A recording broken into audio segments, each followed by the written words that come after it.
I thought since we have so much free time, giving you a bonus lecture would not hurt.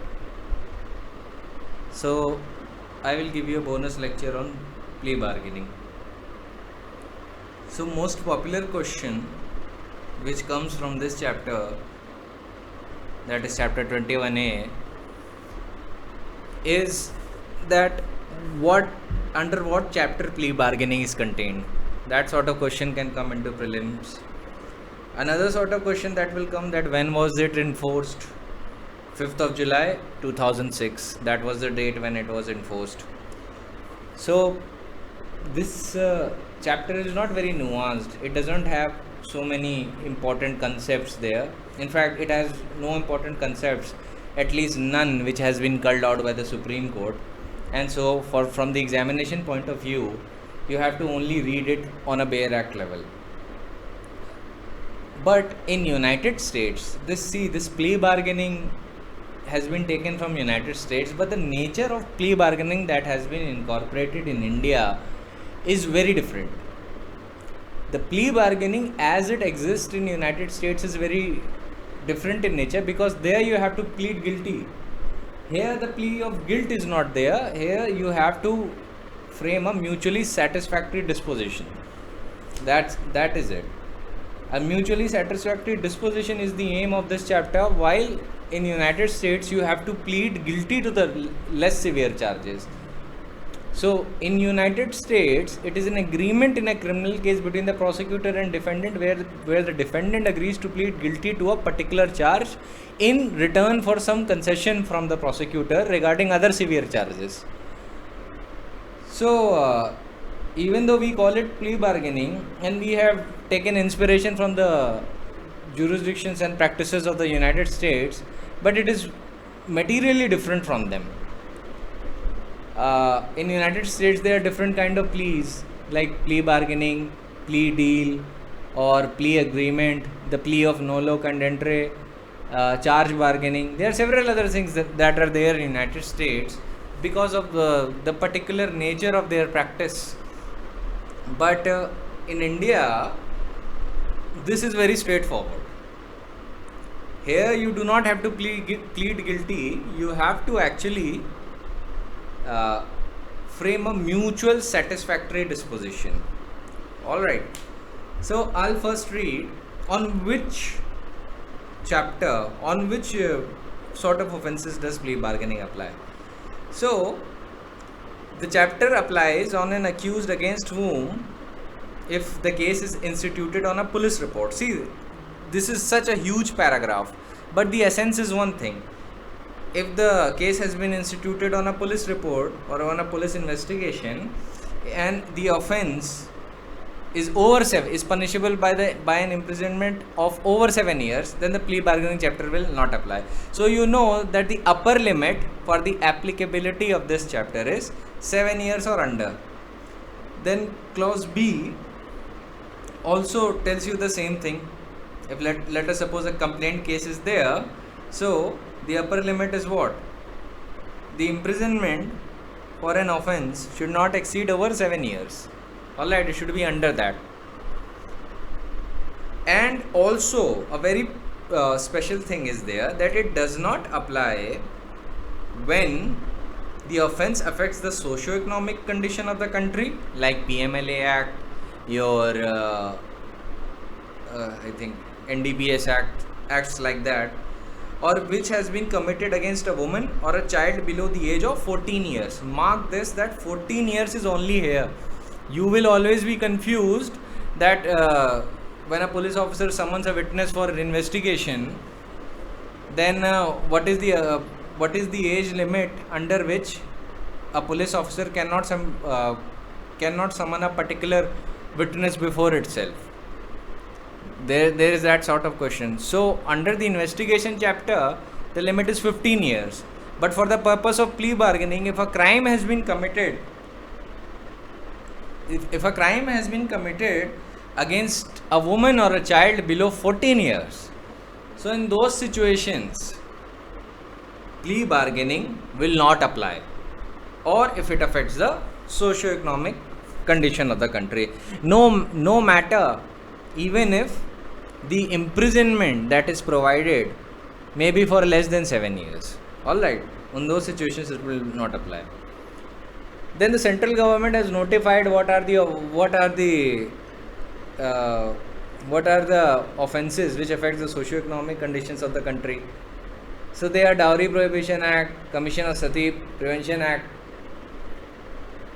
Indecent Representation of Women Act, Immoral Trafficking Act, Protection from Women from Domestic Violence Act, Infant Milk Substitutes, Feeding Bottles and Infant Foods Regulation Production Supply Act, Provision of Fruit Products Order, Provision of Meat Food Products Order, offences with respect to animal that find place in Schedule 1 and Part 2 of the Schedule 2, as well as the offences relating to altering the boundaries of the protected areas under Wildlife Protection Act, then Schedule Caste and Schedule Tribes Act, offences mentioned under Protection of Civil Rights Act, offences listed in Section 23 to 28 of Juvenile Justice Care and Protection of Children Act, Army Act, Air Force Act, Navy Act, offences specified under Section 59 to 81 and 83 of Delhi Metro Railway Operation and Maintenance Act, Explosives Act, offences under Section 11 to 18 of Cable Television Networks Act and Cinematograph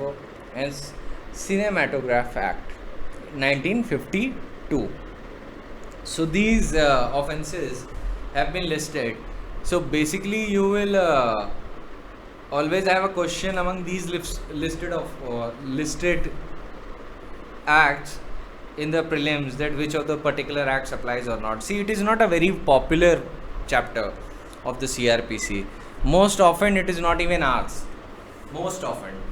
Except in the case of Delhi. But even in the case of Delhi, it is not a very nuanced. They only ask on a very preliminary bare act level, just to make sure you know that some sort of a chapter like plea bargaining is there. They will never ask you a nuanced area of plea bargaining, because that is not even present there. There is nothing nuanced about plea bargaining. Yes, in United States jurisdiction there is, but not in India. India has simplified it, and I think that they have done for the betterment of everyone, because unnecessary complex provision of law only creates more problem and less solutions. So I read 265B, application for plea bargaining. Now I will tell you, you have the entire paragraph and how to reduce it.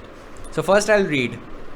First point that we gathered from the point of application of this chapter, that the offense should be for 7 years or less, no matter if it has been instituted on police report or on a complaint case, and it should also not affect the socioeconomic conditions of the country, or has been committed against a woman or a child below the age of 14 years. Alright. So we know that these are the main essence of it. You do not need to memorize the entire thing. Never memorize the entire section. Just understand it first. Always understand it. Once you have understood it, you will have the capacity and the competence to actually take an entire paragraph of the legislative provision and reduce it to its bare constituents, which are its essential elements. Now I talk about section 265B, application for plea bargaining. A person accused of an offence may file an application for plea bargaining in a court in which the offence is pending for trial. So you can always call it a trial court. Then the appropriate forum which you will approach for plea bargaining is the court which is trying your case. So you also know one thing, that the application must be pending for trial, and you know that the trial starts when the charges have been framed, not before that. So you know that the provision comes into effect, these provisions will come into effect when the trial has started, not before that. Second is, application under subsection 1 shall contain a brief description of the case relating to which the application is filed, including the offence to which the case relates. So first what you will do, you will briefly describe the offence that has been alleged against you. And second, what you will do, you will have an affidavit and you will swear that you have voluntarily preferred, after understanding the nature and extent of the punishment provided under law for such offence, plea bargaining in the particular case, and also contain a declaration that that you have not been previously been convicted by a court for the same offense. All right, so you need to be very sure this should not be a second instance where you're being tried for a same offense. It should always be a situation where the offender is there for the first time. That is why affidavit requires a declaration that he has not been previously charged with the either previously punished or charged with the same offense. So that is very essential. Third point is, after receiving the application, the court shall issue notice to the public prosecutor or the complainant of the case, as the case may be, and the accused to appear on the date fixed for the case. So the requirement of notice is there. Notice to whom? To the opposite party. If you are the accused and you are applying for plea bargaining, of course the notice has to be there to the opposite party. So you can give notice to the so it is mandated that the notice should be given to the opposite party. So the entire subsection 3 is about the requirement of notice. Then we come to subsection 4, which says where a public prosecutor or the complainant of the case, as the case may be, and the accused appears on the day fixed by the subsection 3, the court shall examine the accused in camera. This is not your video camera. This is in the absence of everyone else, where the other party in the case shall not be present, to satisfy itself that the accused has filed application voluntarily. So voluntariness is the essence for the application. It is also the essence for the mutually satisfactory disposition also, which will come later. Voluntariness, if you gather anything from the entire plea bargaining provision, you need to know first principle there is this, that voluntariness is the essence of it. All right, so we so there will be an examination in camera. This is not your video camera. This is examination in absence of everyone else, and there will only be accused who will be examined by the court to make sure that he has preferred this voluntarily. The court is satisfied that the application has been and where the court is satisfied that the application has been filed by the accused voluntarily, it shall provide time to public prosecutor or the complainant of the case, as the case may be, and the accused to work out a mutually satisfactory disposition of the case, which may include giving to the victim by the accused compensation and other expenses during the case, and thereafter fix a date for further hearing. The court also finds that the application has been, if the court finds that the application has been filed involuntarily by the accused, or he has been previously been convicted by a court in a case in which he had been charged with the same offense, it shall proceed further in accordance with the provision of the code from the stage where the application has been filed under subsection 1. So in order to explain to you clause B, you need to just understand this. The court will pretend as if no application for plea bargaining had been filed. It will continue with the trial as if plea bargaining was not even there, if it was not voluntarily preferred, or if the accused has been previously convicted for the same charge on the same offense. Then what are the constituents of the mutually satisfactory disposition? Now that is up to the accused, complainant, the witness, the accused, complainant, your victim, and the public prosecutor concerned, as the case may be. See why the legislature is using the term public prosecutor or complainant of the case, because it could happen that the case has been instituted on a complaint. There the complainant is prosecuting the case. So that is why if the case has been instituted on the complaint, it would be appropriate to actually have the complainant work out a mutually satisfactory disposition with the accused person. But where the case is being prosecuted by the state itself, the appropriate person to give notice and to work out a mutually satisfactory disposition is the public prosecutor. All right, not the victim in this case. Of course, the mutually satisfactory disposition would include giving the compensation to the victim, and that is its primary requirement.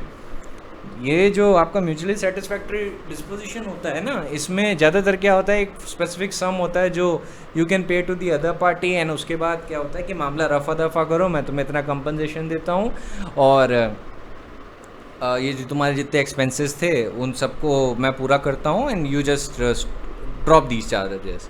Pre bargaining को हो जाने दीजिए, mutually satisfactory disposition जैसे ही हो जाएगा तो उसके बाद केस डिस्पोज ऑफ हो सकता है। तो वो मेन अटेम्प्ट है, वो मेन एसेंस है इसका। तो 265C पे आते हैं।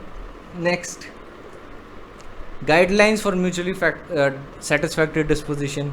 तो ये कैसे वर्कआउट किया जाएगा कि अगर पुलिस केस पे प्रोसीडिंग्स हुई हैं तो कोर्ट किसको नोटिस इश्यू करेगा? पब्लिक प्रोसिक्यूटर को, पुलिस ऑफिसर, इन्वेस्टिगेशन ऑफिसर को, जिसको कहते हैं आईओ भी कहते हैं। In short you can understand it as IO, investigation officer, accused को और विक्टिम को to participate in a meeting to work out a mutually satisfactory disposition.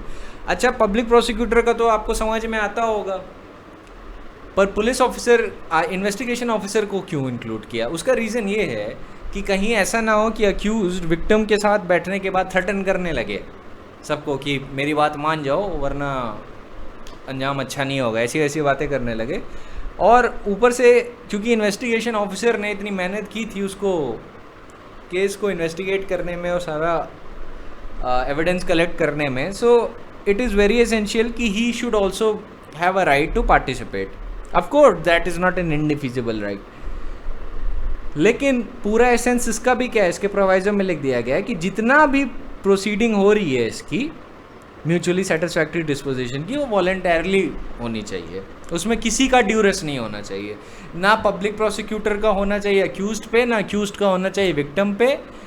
और ऐसे ही आप समझ लीजिए ये सबको अपनी स्वेच्छा से करना है, अपनी मर्जी से करना है, नॉट विद ड्यूरेस या प्रेशर के अंदर। प्रेशर में आके नहीं होता है।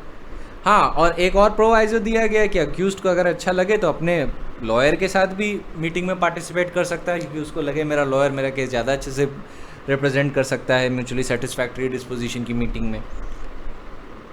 फिर अगर कंप्लेंट केस है तो कोर्ट किसको नोटिस देगा? अक्यूज्ड को और विक्टिम को कि आप बैठ जाओ और म्यूचुअली सेटिस्फैक्ट्री डिस्पोजिशन मेंटेन कर लो। इन दोनों ही सिचुएशन में विक्टिम और जो आपका वो है अक्यूज्ड, वो भी दोनों अपने प्लीडर के साथ मीटिंग में पार्टिसिपेट कर सकते हैं। और उसका भी इफेक्ट यही रहेगा कि वो वॉलंटरली प्रेफर्ड हो। वॉलंटरीनेस इज दी एसेंस। अगर वॉलंटरी प्रेफर्ड नहीं हुआ ना तो फिर वो ऐसे ही मूव कर जाएगा जैसे पूरी प्ली बार्गेनिंग नहीं हुई, ठीक है, या मीटिंग का कोई रिजल्ट नहीं आया तो again the conclusion will be that कि प्ली बार्गेनिंग हुई नहीं। सो एक और चीज़ का ध्यान रखिएगा कि जो क्लॉज बी में जो आपने देखा ना, विक्टिम को भी अपने लॉयर के साथ पार्टिसिपेट करना अलाउड है, but you do not find the same thing in clause A. Clause A में इसलिए नहीं क्योंकि public prosecutor and police are on the side of the victim ना already, so that is why that requirement was not there. Public prosecutor itself is representing the cause of the victim. तो ऐसे case में it is not necessary कि आप भी अपना lawyer का mandate करें कि विक्टिम को भी अपना लॉयर वहाँ पे प्रेजेंट करना है। ऑफ कोर्स ऐसा कोई बार नहीं, अगर उन्होंने कर लिया तो ऐसा नहीं कि प्रोसीडिंग्स विशिएट हो जाती हैं, लेकिन ये बस एक जनरल गाइडलाइंस है जो फॉलो करने के लिए हैं। इसको आप एक तरीके से एक रोल मॉडल गाइडलाइंस मानिए, ऐसा मत मानिए कि ये सेट पैरामीटर्स हैं, इस पैरामीटर्स के बाहर गए तो सब कुछ ब्रेक हो जाएगा। वॉलंटरीनेस अगर नहीं हुई, if the process is not voluntarily preferred, if the result of the mutually satisfactory disposition is not in the agreement and not with the proper consent of all the parties who have participated there, and they have not voluntarily come to an agreement that the plea bargaining should be allowed to be proceeded with, and they cannot come to a satisfactory resolution or a satisfactory compromise, then in that situation the plea bargaining will be defeated. तब plea bargaining defeat हो जाएगी। तो एक शब्द में आपको क्या focus करना है? voluntariness. All right, it is the voluntariness that is most essential. If the process is not voluntary, then in those situations the proceedings will be continued in the trial, all right, as if the plea bargaining was never preferred at all. अगर voluntarily you come to a conclusion of mutually satisfactory disposition, then you will have no pains, और जो benefit होता है plea bargaining का वो आपको मिल जाएगा. Then I come to another point. Report of a mutually satisfactory disposition to be submitted before. 265D says when the report of a mutually satisfactory disposition is submitted before the court, then the court shall prepare a report of such dispositions, which shall be signed by the presiding officer of the court and all the person who participated in the meeting. And if no disposition has been worked out, the court shall record such observation and proceed in accordance with the provision of this court, as if the plea bargaining was not preferred. Rather than saying what the legislature is saying, you can say as if the plea bargaining was not at all preferred. So if during the trial the matter was before the matter was at the stage of examination of evidence, and then the examination of evidence of the witnesses shall continue, be it prosecutor or defense, depending on the stage. All like that is what the legislature means by that, ki you will continue from that stage as if the plea bargaining was not at all filed, because the plea bargaining, you stop the other process and you look at the plea bargaining. So that is what legislature is saying. If you cannot get a mutually satisfactory disposition, you can just ignore the entire stages of plea bargaining and just continue from the stage where you left off. So next is 265E. It says where a satisfactory disposition of the case has been worked out under 265D, the court shall dispose of the case in the following manner. Now you just pay attention to this part. The court shall award the compensation in accordance with the mutually satisfactory disposition that has been worked out under, that has been approved by the court under 265D, and hear the parties on the quantum of punishment. Releasing the accused on probation of good conduct or after admonition under section 360, or for dealing with the accused under the provision of Probations of Offenders Act or any other law for the time being in force, and follow the procedure specified in law in the succeeding clauses for imposing the punishment on the accused. B is saying that after hearing the parties under clause A, the court is of the view that the section 360 or Probation of Offenders Act are attracted in the case, then the court may give the accused person the benefit of those laws, that he may be let off after a due admonition, or let off after let off on the grounds of probation. डांट डपट के भी छोड़ सकता है, या तो good conduct पे छोड़ सकता है कि वो कहता है कम्युनिटी सर्विस करना और यहाँ पे रिपोर्ट करना, तब तक आपको जेल नहीं भेजा जाएगा, but in return you have to do this, कुछ भी टर्म्स उस पर लगा सकते हैं on the grounds of provision. तो बेसिकली जो ये बेनिफिशियल प्रोविजंस ऑफ लॉ हैं उसका एक्सटेंशन दे सकता है अगर वो ग्राउंड्स अट्रैक्ट होते हैं तो. सी कहता है कि after hearing the parties, if the court finds that the minimum punishment has been provided under the law for the offence committed by the accused, it may sentence the accused to half of such punishment. अब ये minimum का half कर सकता है जब mutually satisfactory disposition हो चुका है प्ली बार्गेनिंग में. जनरली अगर लेजिस्लेचर ने मिनिमम सेंटेंस दिया हुआ है तो मिनिमम का हाफ अलाउ करना अलाउड नहीं होता है, लेकिन प्ली बार्गेनिंग ने, क्योंकि एक स्पेशल प्रोविजन है, and you know generalia specialibus non derogant, a general law does not act in the derogation of special law. तो स्पेशल लॉ की वजह से अगर म्यूचुअली सेटिस्फैक्टरी डिस्पोजिशन बन चुका है तो मिनिमम का हाफ किया जा सकता है, इट इज़ अलाउएबल. तो अगर मान लीजिए मिनिमम 3 साल है और जज को लगता है कि नहीं प्रोबेशन का बेनिफिट इसको नहीं देना चाहिए, इसको सज़ा तो देनी ही चाहिए हर हाल में, तो वो, लेकिन वो कहता है कि जब म्यूचुअली सेटिस्फैक्टरी डिस्पोजिशन भी हो गया तो मिनिमम 3 साल का दिया है तो चलो मैं 3 साल का आधा कर सकता हूँ, तो क्या हुआ 1.5 साल. That course is allowed. Then D is in case after hearing the parties under clause B, the court finds that the offence committed by the accused is not covered under clause B or C, then it may sentence the accused to 1/4 of the punishment provided or extendable as the case may be for such offence. Final call उसके पास बनती है अगर A B C के तीनों ही part में नहीं जा रहा है आफ्टर हियरिंग द पार्टीज, तो वो 1/4 का पनिशमेंट दे दे. जहाँ तक मुझे लगता है कि मोस्ट ऑफ द केसेस में उसको प्रोबेशन का ही बेनिफिट देना चाहिए rather than sentencing such a person.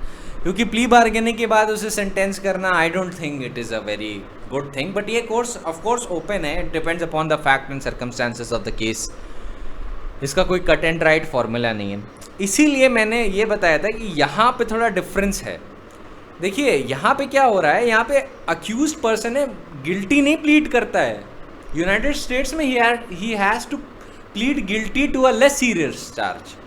वहाँ पे प्ली बार्गेनिंग का मतलब ये होता है, वहाँ पे प्ली में बार्गेनिंग हो रही है कि मैं इस प्ली के लिए कर लेता हूँ, वो वाली प्ली पे मत प्रूव करिएगा, वो वाला चार्जेस आप ड्रॉप कर दीजिएगा जो सीवियर चार्जेस है. प्रोसिक्यूटर से मेन उनका अरेंजमेंट होता है यूनाइटेड स्टेट्स में. बट इंडिया में क्या है, इंडिया में सिचुएशन डिफरेंट है. इंडिया में वॉलंटरीनेस देखी जाएगी, 7 साल से कम के ऑफेंस का चार्ज होना चाहिए, प्रीवियसली कन्विक्शन नहीं होना चाहिए, और वॉलंटरली प्ली भी प्रेफर की जाएगी प्ली बार्गेनिंग की, और उसके बाद वॉलंटरली म्यूचुअल सेटिस्फैक्टरी डिस्पोजिशन भी होना चाहिए. Only then and only then can the recourse under 265E for the disposal of case can be taken. वरना तो फिर कोर्ट वैसे ही प्रोसीड कर जाएगा कि जैसे कि प्ली बार्गेनिंग थी ही नहीं. ऑलराइट, ये बड़ी एसेंशियल कंडीशन है. देन एक और बात का ध्यान रखिएगा कि जो म्यूचुअली सेटिस्फैक्टरी डिस्पोजिशन के मेक आउट होने का जो इफेक्ट आ रहा है, अफेक्ट जो आ रहा है वो प्ली ऑफ गिल्ट का आ रहा है. बट लेजिस्लेचर कहीं कह नहीं रहा है कि by working out a mutually satisfactory disposition you are admitting to be guilty. वो कुछ नहीं कह रहा है लेजिस्लेचर ऐसा. बस वो ये कह रहा है कि अगर आप प्रोविज़न अगर पूरी तरीके से पढ़ेंगे तो आपको यही लगेगा कि अफेक्ट जो आ रहा है वो वैसा ही आ रहा है जैसा कि वहाँ पे होता है कि आपने एक तरीके से गिल्टी प्लीड किया है तो आपको छोटा कम सेंटेंस को वो कर रहे हैं. लेकिन ये टर्मिनोलॉजी यूज़ करना कभी भी करेक्ट नहीं होगा कि by preferring plea bargaining in India and accused is pleading guilty. Of course it has the effect कि हाँ उसको फिर प्रोबेशंस का बेनिफिट दिया जा सकता है या बाकी चीज़ों का बेनिफिट दिया जा सकता है, मिनिमम का आधा दे दिया जाएगा, मिनिमम का आधा पनिशमेंट दे दिया जाएगा या 1/4 पनिशमेंट दे दिया जाएगा, एसेट्रा एसेट्रा. ये सारे रिकॉर्ड्स तभी अवेलेबल होते हैं जब अ पर्सन इज़ कन्विक्टेड, है ना. अगर पर्सन कन्विक्ट नहीं हुआ तो प्रोबेशन का बेनिफिट क्या लेना, आप तो वैसे ही आज़ाद हो, है ना. तो इसका मतलब है कि जब हम 265E पढ़ते हैं तो कह रहे हैं इफेक्ट तो ज़रूर आ रहा है as if a person has pleaded guilty, लेकिन लेजिस्लेचर ये कहना नहीं चाहता कि इसका इफेक्ट है प्लीडिंग गिल्टी, क्योंकि उसके कई कॉन्सिक्वेंस होते हैं बाकी लॉज में. एक्चुअली ये जो प्ली बार्गेनिंग में जितनी भी चीज़ें होती हैं ना, ये जो सारी इसमें जितने भी स्टेटमेंट ऑफ फैक्ट्स हैं जो भी अक्यूज ने एप्लीकेशन दी जो 265B में, ये किसी भी और पर्पस के लिए यूज़ नहीं हो सकती except for plea bargaining. Alright, लेकिन प्ली ऑफ गिल्ट कई मामलों में दूसरे डिपार्टमेंटल प्रोसीडिंग्स और बाकी प्रोसीडिंग्स हैं वहाँ पे यूज़ हो सकती हैं. ऑलराइट ना, डिपार्टमेंटल और स्टैट्यूटरी और सर्विस रूल्स का तो लॉ थोड़ा अलग होता है, लेकिन प्राइमरली लेजिस्लेचर इसे strictly speaking plea of guilt नहीं कहना चाहता. This is not strictly speaking a plea of guilt, but ये कहना एकदम सही होगा कि after working out a mutually satisfactory disposition the disposal of the case proceedings under 265E give an impression that the affect of the successful plea of plea bargaining is as if a person has been pleading guilty for a laser offence. Alright, effect उसका ऐसे होता है. But क्या कहते हैं, ये affect की बात कर रहा हूँ, ये नेचर ऑफ द प्रोसीडिंग्स नहीं है. It is not the nature of the proceedings. एक बार मैं फिर रीइटरेट कर देता हूँ क्यों ये रीजनिंग करने का रीज़न क्या है, why is this reasoning coming.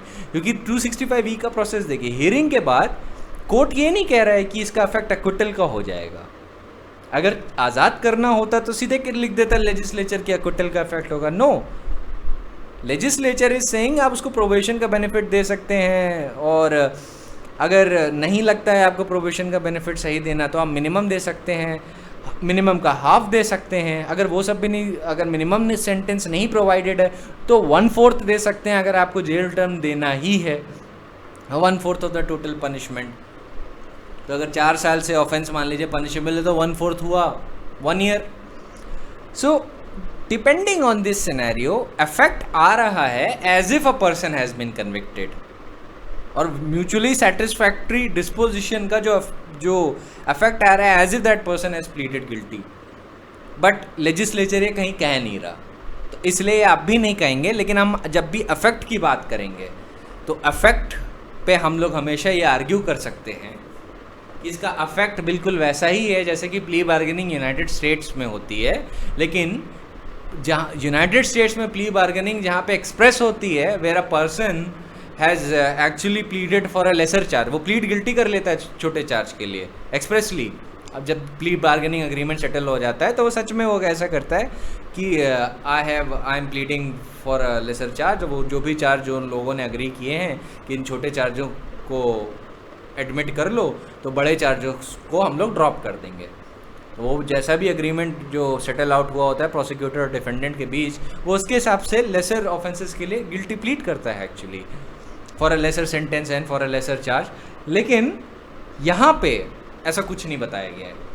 So this is why मैंने ये बोला था कि यहाँ पे थोड़ा मटेरियल डिफरेंस है दोनों प्रोसीडिंग्स के बीच में, there is a material difference between both of them. तो लेजिस्लेचर इन इट्स विजडम ही कुछ कहना नहीं चाह रहा है, क्योंकि वो ये नहीं चाहता कि एक उसका एक फॉल्स इंप्रेशन बन जाए कि वो सच में गिल्टी था, या उसके कोई सिविल ऑफेंसेस में ज़्यादा सिविल साइड पे ज़्यादा फॉल आउट ना हो।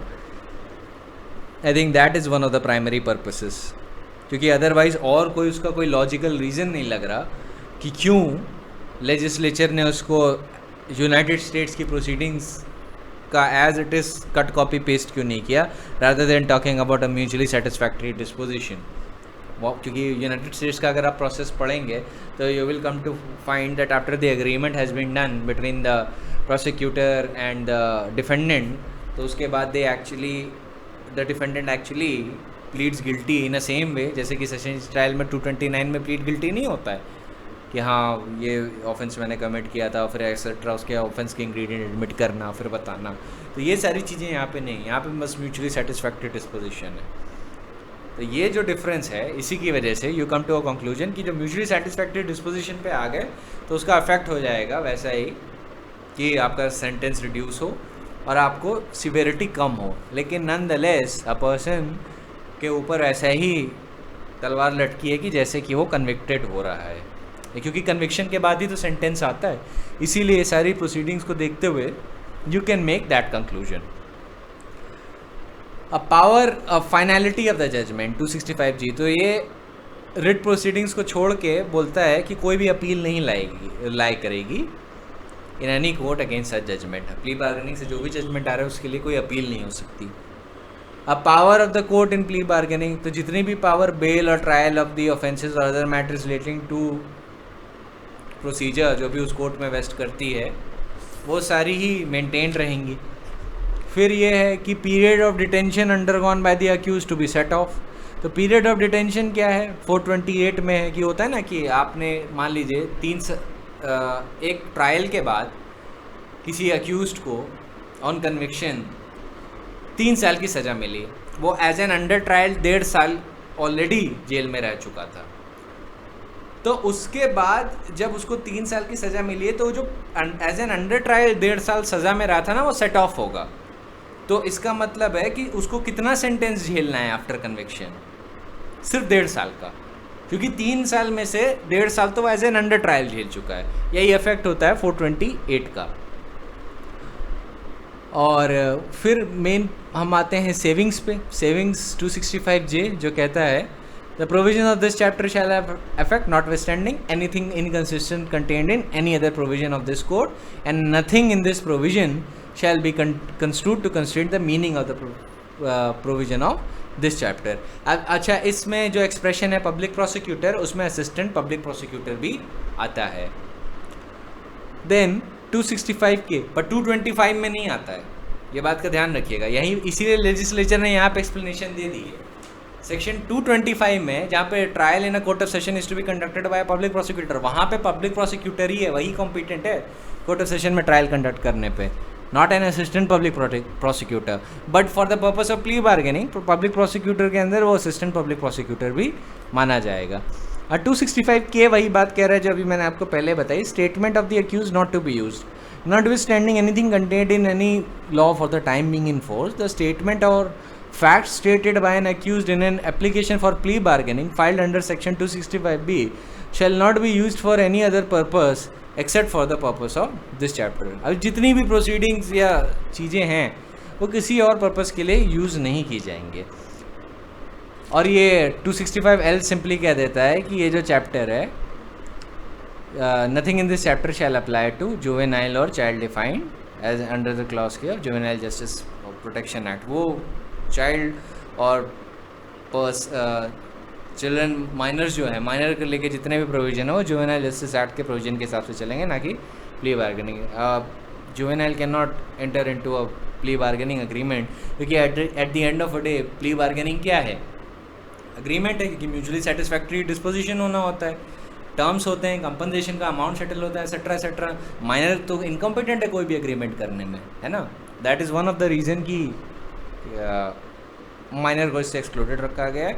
और दूसरा रीज़न ये है कि माइनर्स को लेके ज़्यादा अच्छे प्रोविजन जुवेनाइल जस्टिस एक्ट में है, उनको क्या कहते हैं, जेल टर्म नहीं मिलता है, उनको उसका बेनिफिट मिलता है, रिफॉर्मेटरी इंस्टीट्यूशन में उनको डाला जाता है, उनका नाम चेंज करके रखा जाता है, तो उनके लिए जो बेनिफिशियल प्रोविजंस है वो बहुत ज़्यादा है वहाँ पे जुवेनाइल जस्टिस एक्ट में। तो उनको वैसे ही डील किया जाएगा उस एक्ट के हिसाब से, ना कि प्ली बार्गेनिंग के प्रोविज़न के हिसाब से। अब जैसे मैंने आपने ये जो बात पढ़ी ना कि statement of facts stated by any accused in an application for pre bargaining filed under section 265B shall not be used for any other purpose except for the purpose of this chapter. इसका क्या मतलब है? इसका basically ये मतलब है कि मान लीजिए म्यूचुअली सेटिस्फैक्ट्री डिस्पोजिशन के रिकॉर्ड्स के दौरान जो मान लीजिए वहाँ पे प्रोसीडिंग रिकॉर्ड हो रही हैं, अब जो अक्यूज्ड कुछ ऐसी बात बोले कि वो मान ले कि हाँ मैंने क्राइम कमिट किया था, या कोई ऐसा एविडेंस हो जाए जो उसको प्रेजुडिस कर दे, प्रेजेंट हो, एलिगेशंस काउंटर एलिगेशंस लगें, या कुछ ऐसी बातों का एडमिशन कर ले वहाँ पे विक्टिम या अक्यूज्ड पर्सन जो उन दोनों का केस प्रेजुडिस करती हों, है ना। तो ऐसे केस में जो स्टेटमेंट ऑफ द फैक्ट्स जो हैं, जो अक्यूज्ड हैं, वो जो भी अक्यूज्ड ने दिए होंगे in an application for plea bargaining, वो उसके खिलाफ नहीं यूज़ किए जा सकते। कि एक तो आप वो प्ली बार्गेनिंग डरते डरते करे और उसके बाद उसको ये भी रिस्क हो कि अगर यार मैंने खुद प्रेजुडिस में कुछ बोल लिया तो पता चला मेरे खिलाफ चला गया। अब मैं इसका एक फाउल प्ले बताता हूँ कैसे, ये किस फाउल प्ले को रोकने के लिए। अब मान लीजिए एक अक्यूज्ड है ए, अब उसने गलती से बी के साथ लड़ाई कर ली, मान लीजिए 7 साल का कोई भी ऑफेंस उसके ऊपर चार्ज हो गया, ग्रीवियस हर्ट का चार्ज हो गया, लेट अस सपोज। अब जब ट्रायल हो रहा था तो उसने प्ली ली थी, नॉट गिल्टी की, पर जब म्यूचुअली सेटिस्फैक्ट्री डिस्पोजिशन रिकॉर्ड हो रहा था मीटिंग के दौरान, तो जब विक्टिम उससे बोलता है कि तुमने मुझे क्यों मारा था, तुम्हें मुझे मारना नहीं चाहिए था, तो मान लीजिए अगर अक्यूज्ड वहाँ पे कह देता है हाँ यार मुझे तुम्हें चोट नहीं पहुँचानी चाहिए थी, मुझसे बहुत बड़ी गलती हो गई, मुझे माफ़ कर दो, तो ये एक तरीके से क्या है, ये तो एडमिशन है ना।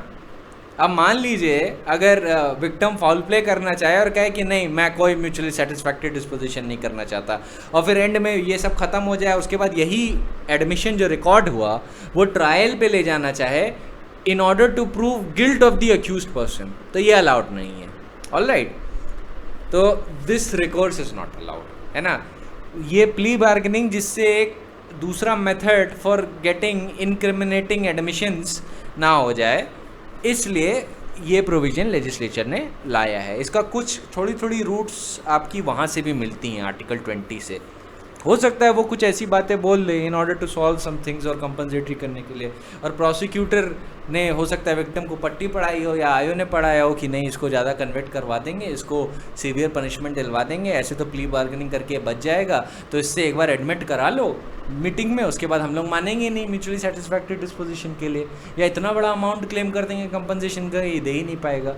तो ऐसी सिचुएशंस में कि कहीं कोई इनक्रिमिनेटिंग एडमिशन ना आ जाए और कहीं कोई ऐसे स्टेटमेंट ऑफ फैक्ट्स ना आ जाए जो अक्यूज्ड को ही प्रेजुडिस कर जाएं, तो in order to get over with those difficulties legislature ने सीधे 265K दे दिया कि स्टेटमेंट जो भी अक्यूज्ड के हैं वो किसी भी पर्पस के लिए यूज़ नहीं किए जाएंगे except for the purpose of plea bargaining, तो उसको एज एन एविडेंस ट्रीट नहीं किया जा सकता। All right, that was it relating to your plea bargaining. इससे ज़्यादा इसमें कुछ है नहीं।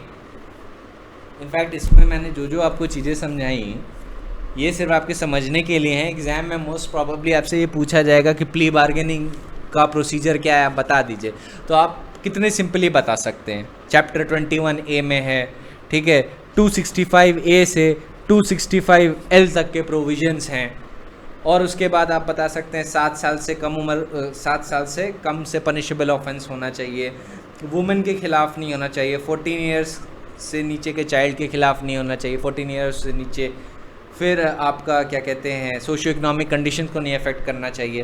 फिर आप क्या करते हैं कि ट्रायल कोर्ट में एप्लीकेशन पेंडिंग, ट्रायल कोर्ट में एप्लीकेशन देनी चाहिए, और जो प्रोसीडिंग्स है वो कौन सी स्टेज पे पहुंच जानी चाहिए, चार्ज फ्रेमिंग की स्टेज के बाद पे। तो प्ली बार्गेनिंग आपका कौन सी स्टेज पे प्रेफर करेंगे, चार्ज फ्रेमिंग की स्टेज के बाद, क्योंकि चार्ज फ्रेम होने के बाद ही ट्रायल होता है, ठीक है।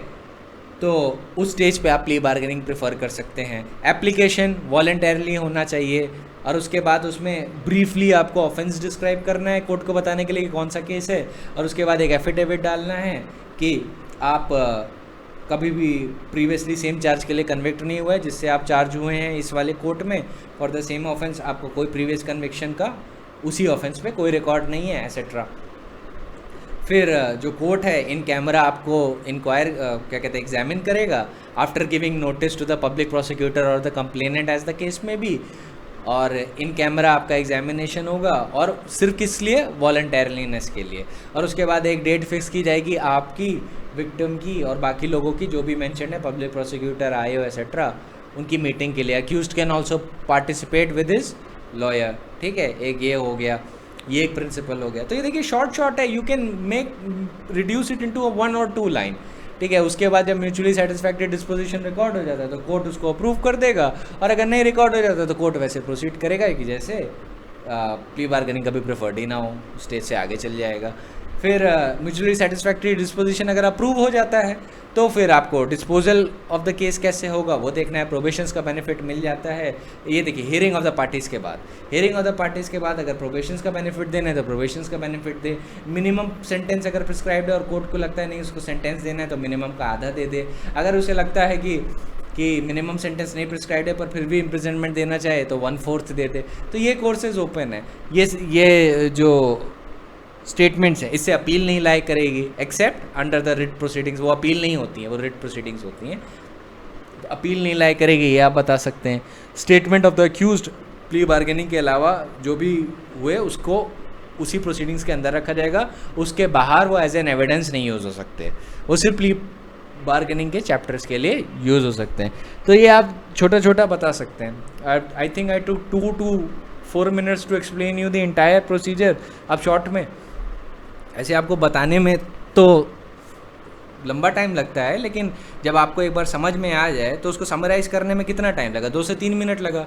अब आपको मान लीजिए बोलने में कम टाइम लगता है लेकिन लिखने में ज़्यादा लगा, तो 2 से 3 मिनट का दुगना कर लेते हैं तो कितना हुआ, 6 मिनट। 6 मिनट में आपके पूरे प्ली बार्गेनिंग का आंसर हो गया। ऑलराइट, एक लाइन और लिख सकते हैं कि जुवेनाइल जस्टिस एक्ट के प्रोविजंस को नहीं अफेक्ट करेगा, ना वो चिल्ड्रन पे अप्लाई नहीं करता प्ली बार्गेनिंग का चैप्टर। आपको रीजनिंग भी मैंने बता दी क्यों नहीं करता। इसलिए नहीं करता कि minors are not capable of entering into an agreement, और म्यूचुअली सेटिस्फैक्टरी डिस्पोजिशन वो कैसे एंटर करेगा जब वो केपेबल ही नहीं है कॉन्ट्रैक्ट करने के लिए, है ना। क्योंकि म्यूचुअली सेटिस्फैक्टरी एग्रीमेंट में ये भी देखा जाता है कि पार्टीज मेजर हैं या नहीं। जब माइनर ऐसा एग्रीमेंट कर ही नहीं सकता, ऐसा कंपनसेशन दे ही नहीं सकता, then how can those provision apply on him. और ऊपर से ये भी बात है कि उसके लिए और beneficial provision juvenile justice care and protection act में है। ऑलराइट, तो ये सारी चीज़ें हैं। साथ में आप ये कह सकते हैं कि प्रीवियस इम्प्रिजनमेंट में सेक्शन 428 भी अप्लाई करेगा, एसेट्रा एसेट्रा। तो ये सारी चीज़ें थी प्ली बार्गेनिंग में। Apart from that plea bargaining में कुछ नहीं है। Plea bargaining as it is a nuance chapter नहीं है। ये अगर चैप्टर आप खुद से भी पढ़ लेते तो आपको समझ में आ जाता, but it is also a means for disposal of the case without a trial. तो मैंने आपको बता दिया एज अ बोनस लेक्चर, इसकी एज सच कोई ज़रूरत नहीं थी। But I did so. ठीक है, तो इसको भी एक बार सुन लीजिएगा।